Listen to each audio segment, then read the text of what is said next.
Ayan guys, pakita ko yung aking yellow-legged hatch. 50%, 50% Boston Roundhead. Ayan guys, oh. Napakagaling nito. Nanalo na lahat ng mga kapatid nito guys. Ayan, oh.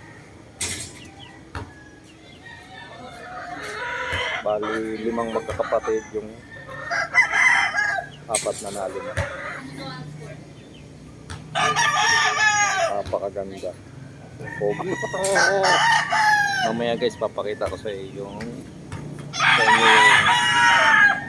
yellow-legged hatch na napili ko sa Fiesta sa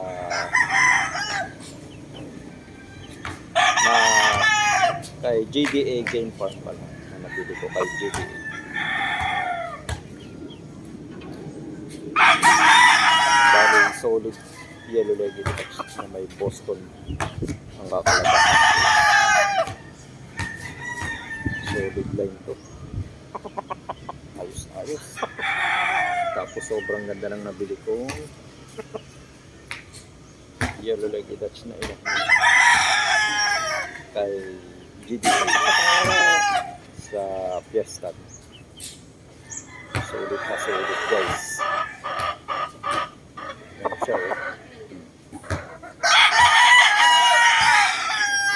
Pogi. Ice station. Isa na lang na natira sa magkakapatid. Winning line.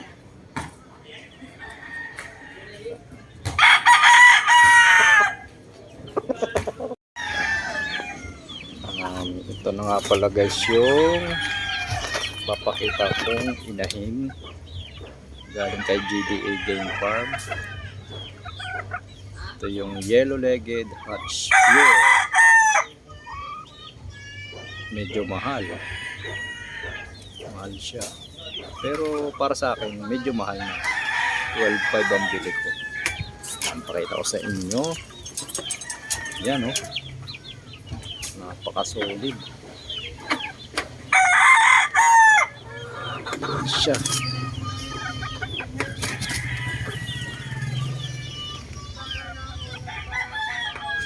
Grabe.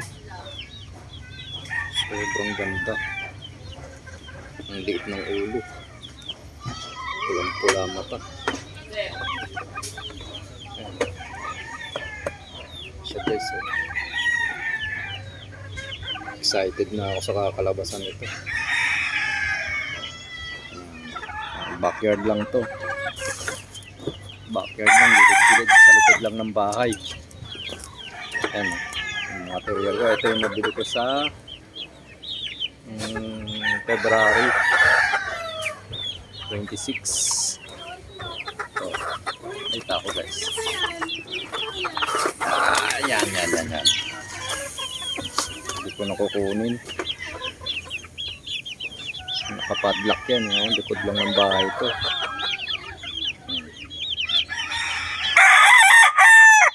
Kay Wild Creek ko nabili ito. 20. 3/4, 5K, 1/4 kelso. Yan siya.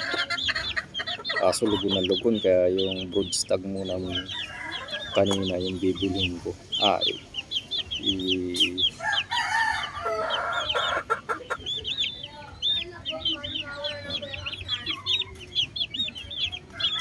Nabili mo yung mga anak nito, mga sisiw. Mura lang, budget meal.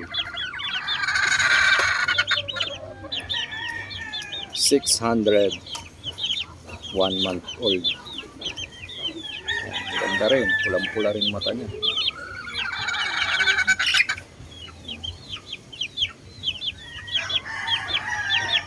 Ito naman, lugon na. Sweater Boston.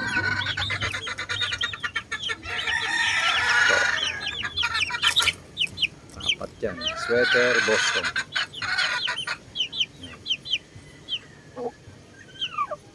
Anak niya yan. Tatay niya yan. Ganda niyan.